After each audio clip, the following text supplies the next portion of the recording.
Alright, what's happening, y'all? It's your boy Rico from Street Scores. I'm always gonna keep it a thou out with y'all. Y'all know I'm Mr. Optimistic, but I'm also Mr. Keep It Real. So even though just a couple of days ago it looked like Curtis Samuel was super on track to not only play against the Chargers, but play in a big way, have a heavy involvement in the offense. I mean, doing all of the stuff he typically does. He may not have originally have been 100% against the Chargers based on how he was on track a couple of days ago.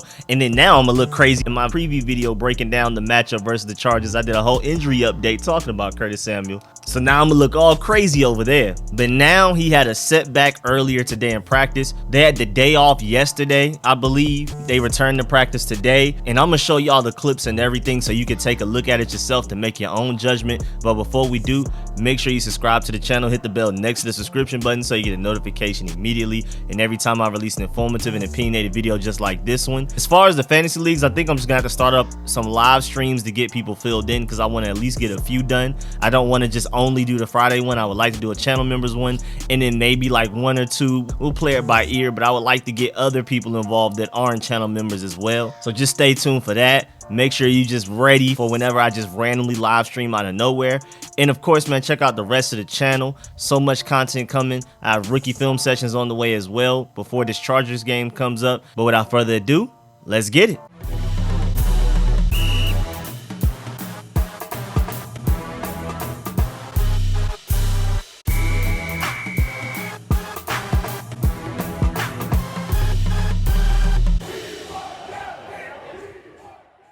Alright, so like I promised, here's the clip from Curtis Samuel running the route where he had the setback.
And I'm not gonna lie, it doesn't look too good. I mean, limping, he's shaking his head like, oh man, not again type of thing. He's trying to stretch it out. Then he had to call the trainer over. The trainer pulled up, and then Curtis Samuel ended up going off to the side field and no longer participating in individual and team drills like he's been doing for the past couple of practices. And it even got to the point where Ian Rappaport tweeted out that the Washington football team listed wide receiver Curtis Samuel as a non-participant in practice after he tweaked his groin injury while warming up. So he didn't even get to participate in practice today. He tweaked his groin during warm-ups. And then, of course, Ron Rivera was asked about it in his press conference after the practice. And when asked about Curtis Samuel potentially going on the IR, the injured reserve, he said, quote, "I don't want to speculate that. I don't want anybody to think that's what we're going to do." So, I mean, maybe it's coach talk, but right now he sounds like it's not bad enough to put Curtis Samuel on injured reserve, but who knows? Ron Rivera can say something like that. Next thing you know, Friday, Curtis Samuel's been placed on the injured reserve. So who knows? I mean, there's a lot of possibilities here. Maybe the setback wasn't that bad and he's still on track to play against the Chargers. Maybe it is a slight setback and then he won't play against the Chargers, or maybe worst case scenario, he ends up going on IR and we don't get him until the middle of the season. It's just one of those situations we're gonna have to monitor. We don't have answers yet. I'm pretty sure we'll get a lot more answers and a more in-depth look at what Curtis Samuel is dealing with tomorrow. But as of right now, We don't have any answers, but again, based off of that clip, it didn't look too good. I don't think it's bad enough for him to go on IR, because it's not like he just collapsed. It just looked like he had like a minor setback, like it hurt a little or something like that. I wish we could have gotten Curtis Samuel to speak on it, but Ron Rivera and guys probably would have canceled his press conference even if he had one today, so that he could avoid having to answer those questions, understandably. So yeah, I don't want to speculate too much, but it doesn't look too good. It also doesn't look too bad, but it also doesn't look like a best case scenario of him not only playing against the Chargers, but like I said earlier, him being on that original pace to be heavily involved in the offense as well, and to be able to do his screen passes, making plays out of the backfield, running routes, catching passes, getting open for Ryan Fitzpatrick, moving the chains. But again, we'll see. I really hope he gets right, because I was really excited about him contributing. Luckily for us, he already has a lot of experience under Ron Rivera as a head coach, Scott Turner as our offensive coordinator, Terry McLaurin as a receiver opposite of him from back in their college days. So once he's fully healthy and back, it's going to be as if he was never gone. It's going to look as if he was with us the entire training camp. But that's when he comes back, and we do not know when he'll come back, but I want him involved as early as possible, man. He's such a diddly speedster. According to several advanced statistics, he was the best deep ball threat in the NFL last year. So not having somebody like that in your offense when you planned on having him in it, of course, sets you back a little bit, but I think Terry McLaurin, De'Ami Brown, Adam Humphries, Antonio Gibson, Jared Patterson, J.D. McKissick, Logan Thomas, John Bates, Samus Reyes, and even Cam Sims, I think they're all going to step up big, and I think we're definitely going to be explosive enough on offense to be able to beat the Chargers even without a Curtis Samuel, but of course we want him back as soon as possible, please. Also, while I have your attention, just to let you know, the Houston Texans claimed former Washington cornerback Jimmy Moreland, so he's on the Texans now. They've been having a fire sale too. They've just been getting rid of veterans for draft picks, so it makes sense that they bring on a young, talented player like a Jimmy Moreland to build their franchise around. Also, the Washington football team waived John Toth to make room for offensive tackle Evan Kizajic. I hope that's how you pronounce that. I'm sorry if I completely obliterated the name. We just released an offensive tackle from the practice squad. We added another one on. Also, Ron Rivera in his press conference today expounded upon Eddy Pineiro's role, the kicker we recently signed, and basically said that he will be the emergency kicker or punter.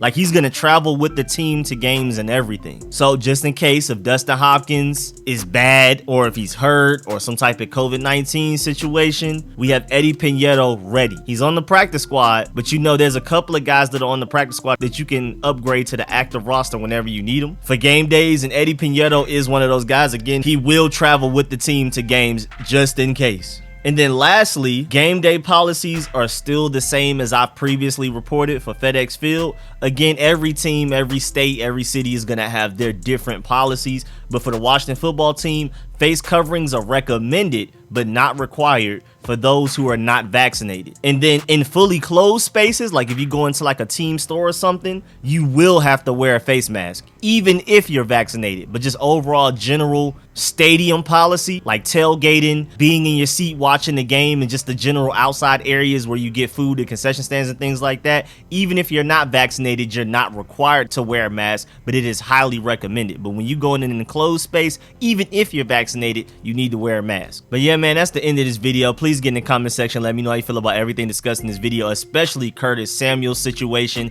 and Jimmy Moreland going to another team. I'm sad to see him go, but it's a better opportunity for him. He's gonna have a way better chance to contribute in a larger way for the Texans than he did here. I mean, he may actually even start there early on, so I'm excited about his future. I'm still gonna root for him. But also, please like this video if you liked it, if you learned anything. Of course, please subscribe if you haven't. Again, if you want to be a part of the fantasy leagues, you gotta stay tuned. I'm just gonna start up some live streams out of nowhere, because I even want to do a draft tonight at 8 p.m. so I gotta fill those spots up immediately. So stay tuned for all of that. And as always, man, I appreciate all of the support, man. Big time. Big shouts out to everybody that donates to the channel. A special shouts out to all of my sponsors, especially my Pro Bowl sponsors, whose names you see scrolled on the screen right now. Man, I really appreciate y'all. Catch y'all later.